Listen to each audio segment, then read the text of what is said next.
विपक्ष के विरोध और ऑपरेशन सिंदूर पर चर्चा की मांग के बीच अब केंद्र सरकार चर्चा के लिए तैयार हो गई है।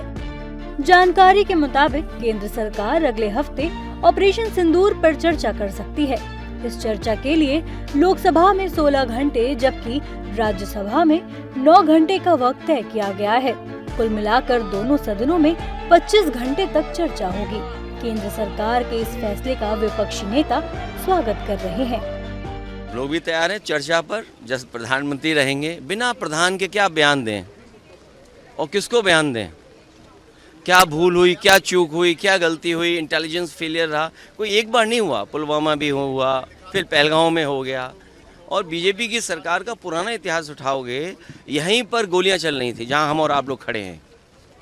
जहां नई लोकसभा बनी, इसी तरफ से गोलियां चल रही थी। अगर कोई भी देशवासी होगा, उसकी सबसे पहले मांग यही होगी कि हम पहले इस पर चर्चा करें।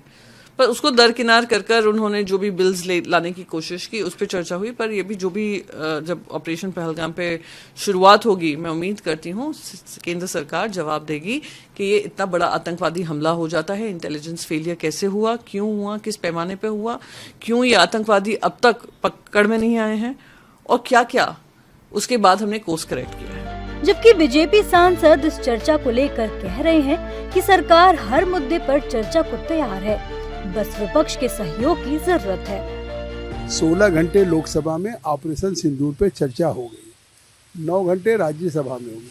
तो इससे साफ है कि आखिर विपक्ष हंगामा क्यों खड़ा कर रहा है? क्या हंगामा ही खड़ा करना उसका मकसद है? जब सरकार ये कह रही है कि हर विषय पे हम चर्चा करने के लिए तैयार है, जवाब देने के लिए तैयार है, बिजनेस एडवाइजरी कमेटी में हर विषय आ सकता है, तो मैं तो अपील करूंगा विपक्ष से। बहुत समय दिया, 16 घंटा ऑपरेशन सिंदूर के लिए चर्चा करने का जो अवसर सबको दिया गया सदन में, मैं तो समझता हूं ये जनतंत्र का एक बड़ा सबूत है। और हम लोग कभी पीछे नहीं हटते। जो देश का प्रगति, देश का उन्नति और आतंकवाद का खिलाफ जो लड़ाई मोदी जी का सरकार लड़ रहा है, वो प्रधानमंत्री का उस लड़ाई में सारे लोगों को एकजुट होकर साथ देना चाहिए। हालांकि प्रधानमंत्री इस हफ्ते विदेश के दौरे पर हैं, इसलिए वो अगले हफ्ते ही सदन में उपस्थित रह सकते हैं, जिसके चलते ये फैसला लिया गया है कि ऑपरेशन सिंदूर पर चर्चा अगले हफ्ते होगी। विपक्ष ऑपरेशन सिंदूर पर चर्चा के दौरान प्रधानमंत्री, रक्षा मंत्री और गृह मंत्री की सदन में मौजूदगी चाहता है।